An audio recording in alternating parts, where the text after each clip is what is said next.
इस सृष्टि में जो जन्म लेता है वो निश्चित रूप से मृत्यु के अधीन हो जाता है। दोस्तों, यहाँ भगवान श्री कृष्ण कहते हैं कि इस मृत्यु लोक का हर एक प्राणी, चाहे वो मनुष्य हो या पशु पक्षी हो या फिर पेड़ पौधा हो, हर सांस लेने वाला प्राणी अपने जन्म के साथ मृत्यु को भी लेकर आता है। हर प्राणी को एक ना एक दिन निश्चित क्षण पर मरना अर्थात अपने शरीर को त्यागना ही पड़ता है। मनुष्य को सिर्फ कर्म करने का अधिकार है, फल की इच्छा ना करें। दोस्तों, यहाँ भगवान श्री कृष्ण कहते हैं कि मनुष्य को चाहिए कि फल की इच्छा त्याग कर कर्म को अपना धर्म समझकर करे, क्योंकि जो भी मनुष्य फल प्राप्ति की इच्छा करता है उसका मन फल के बारे में सोचकर अपने कर्म और कर्तव्य से विचलित हो जाता है और उस इंसान को वो फल प्राप्त नहीं होता है जिसकी उसने इच्छा की हुई थी। इसीलिए भगवान श्री कृष्ण कहते हैं कि मनुष्य सिर्फ कर्म कर सकता है, फल कदापि मनुष्य के अधीन नहीं है। जो लोग फल की इच्छा से ही कर्म करते हैं वे लोग सुख दुख आदि के चक्र में फंस जाते हैं और उनकी मना शांति नष्ट हो जाती है। भगवान श्री कृष्ण कहते हैं कि मनुष्य अपने फल की इच्छा को त्याग कर कर्म को अपना धर्म समझकर करे तो उसको फल अवश्य मिल जाएगा, परंतु उस फल को वो व्यक्ति विधान की इच्छा समझकर स्वीकार कर ले। और ज्ञानी व्यक्ति भी इसी योग को अपनाकर कर्म योगी बन जाते हैं। इस विश्व में केवल शरीर मरते हैं, लेकिन आत्मा अविनाशी है। शरीर के मरने पर भी आत्मा नहीं मरती है। दोस्तों, यहाँ भगवान श्री कृष्ण कहते हैं कि आत्मा न कभी जन्म लेती है और ना ही कभी मरती है। वो अजन्म, नित्य, सनातन और पुरातन है, जो शरीर के मारे जाने के बाद भी नहीं मरती है। जो सचमुच ज्ञानी होते हैं वो ना उनका शोक करते हैं जो मर गए हैं और ना ही उनका शोक करते हैं जो अभी जिंदा है, क्योंकि वो जानते हैं कि जो मर गया है वो फिर से जन्म लेगा और जो अभी जीवित है वो अवश्य ही मर जाएगा। मरने वाला फिर से जन्म लेगा, क्योंकि केवल शरीर का नाश होता है। शरीर के अंदर जो आत्मा है वो कभी भी नहीं मरता है, क्योंकि आत्मा को ना कोई शस्त्र काट सकता है और ना ही उसे अग्नि जला सकती है, ना ही जल गला सकता है और ना ही इसे वायु सुखा सकती है। अपने मन को नियंत्रित करो। दोस्तों, यहाँ भगवान श्री कृष्ण कहते हैं कि मनुष्य के शरीर का एक अदृश्य अंग है मन, जो कभी दिखाई नहीं देता, परंतु वही इस शरीर का सबसे शक्तिशाली हिस्सा है। मनुष्य को मैं के घमंड की मदिरा पिलाकर मदहोश करने वाला पाखंडी केवल ये मन ही है। उसके हाथों में मोहमाया का जाल है, जिसे वो मनुष्य की कामनाओं पर डालता रहता है और उसे अपने वश में करता रहता है। ये मन शरीर से भी मोह करता रहता है और अपनी खुशियों से भी और अपने दुखों से भी मोह करता रहता है। खुशियों में खुशियों भरी गीत गाता है और दुख में दुख भरे गीत गुनगुनाता है। अपने दुखों में दूसरों को शामिल करके उसे खुशी मिलती है। किसी भी मनुष्य को उसका मन जीवन के अंत तक अपने जाल से निकलने नहीं देता। अपने रस्सी में बांधकर उसे तरह तरह के नाच नचवाता रहता है। ऐसा तब तक होता रहता है जब तक हम अपने आप को मन के अधीन रहने देंगे, तब तक हमारा मन हमें नाच नचवाता रहेगा। मनुष्य का मन मनुष्य को इतनी फुर्सत भी नहीं देता कि वो अपने अंदर में झांक कर अपनी आत्मा को पहचाने और आत्मा के अंदर जिस परमात्मा का प्रकाश है उस परमात्मा का साक्षात्कार करें। हमारा शरीर और मन कैसे काम करता है? दोस्तों, यहाँ भगवान श्री कृष्ण कहते हैं कि मनुष्य का शरीर एक रथ के भांति है। जैसे आंख, कान, नाक, जीभ और त्वचा आदि इन इंद्रिय घोड़ों को जो सारथी चलाता है वो सारथी ही हमारा मन है, और उस रथ में बैठा हुआ स्वामी वही हमारी आत्मा है। मनुष्य की इंद्रियां विषयों की ओर आकर्षित होती रहती हैं, और ये सब तभी तक ही हो सकता है जब तक जीवात्मा अपने मन को काबू में ना लाए।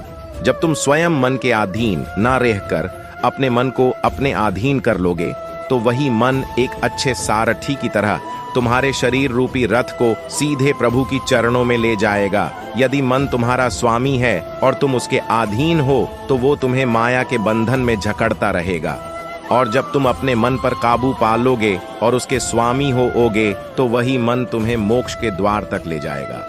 दोस्तों, भगवत गीता के अनुसार इस दुनिया में 3 प्रकार की खुशी होती है। पहला, तामसिक खुशी। दोस्तों, पहली प्रकार की तामसिक खुशी हमें ज्यादा सोने से या ज्यादा आलसी होने के वजह से मिलती है, यानी कि आराम करने वाली खुशी। दूसरा, राजसिक खुशी। दोस्तों, राजसिक खुशी हमें जो किसी मटेरियल गोल को अचीव करने के बाद मिलती है, जैसे कि पैसे कमाना, गाड़ी खरीदना, दारू पीना आदि चीजें करने से जो हमें खुशी मिलती है, वो राजसिक खुशी कहलाती है। तीसरा, सात्विक खुशी। दोस्तों, ये जो तीसरी प्रकार की खुशी होती है ना, उसे सात्विक खुशी कहते हैं। भगवद गीता ये कहती हैं कि तामसिक और राजसिक ये दोनों खुशियां अस्थाई होती हैं, पर सात्विक खुशी है ना, वो पहले हमें जहर की तरह लगती है, लेकिन बाद में वो हमें शहद की तरह लगने लगती है। दोस्तों, यहां भगवान श्री कृष्ण कहते हैं कि इस संसार में केवल दो ही वस्तु है, एक शरीर और दूसरा उस शरीर में रहने वाला शरीरी। इस शरीर में रहने वाला जो आत्मा रूपी शरीरी है, वो कभी भी नहीं मरता है, और जो शरीर है वो सदा रहता नहीं है। आत्मा एक शरीर छोड़ता है और दूसरा शरीर धारण कर लेता है, बिल्कुल वैसे ही जैसे मनुष्य अपने पुराने कपड़े उतारकर नए कपड़े धारण कर लेता है। आत्मा नित्य है, इसीलिए वो नहीं बदलती, परंतु शरीर नाशवान है, इसीलिए एक ही आत्मा के कई शरीर बदलते हैं।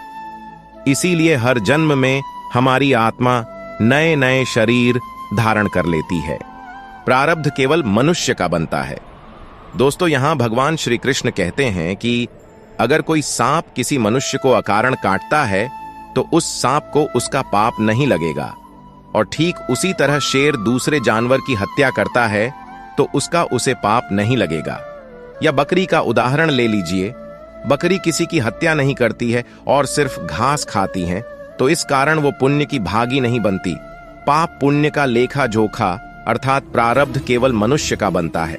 दोस्तों, इसका अर्थ यह है कि अगर कोई पशु किसी की अकारण हत्या कर देता है तो उसका उसे पाप नहीं लगेगा, लेकिन कोई मनुष्य अगर किसी भी जीवित प्राणी की अकारण हत्या कर देता है तो उसे उसका पाप लगेगा, क्योंकि इस पृथ्वी लोक पर और समस्त प्राणियों में जो विवेकशील है वो अच्छे और बुरे की पहचान रख सकता है, और वो मनुष्य छोड़कर कोई और प्राणी ऐसा नहीं कर सकता।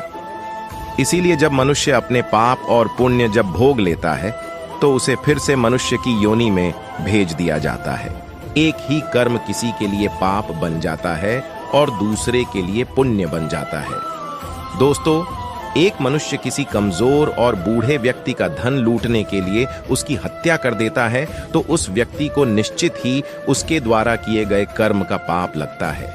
और यदि दुष्ट मनुष्य किसी स्त्री के साथ जबरदस्ती बलात्कार करने की कोशिश कर रहा है तो उस स्त्री की रक्षा करने के लिए अगर कोई व्यक्ति उस दुष्ट मनुष्य की हत्या कर देता है तो उसका उसे पाप नहीं लगता है, बल्कि पुण्य लगता है।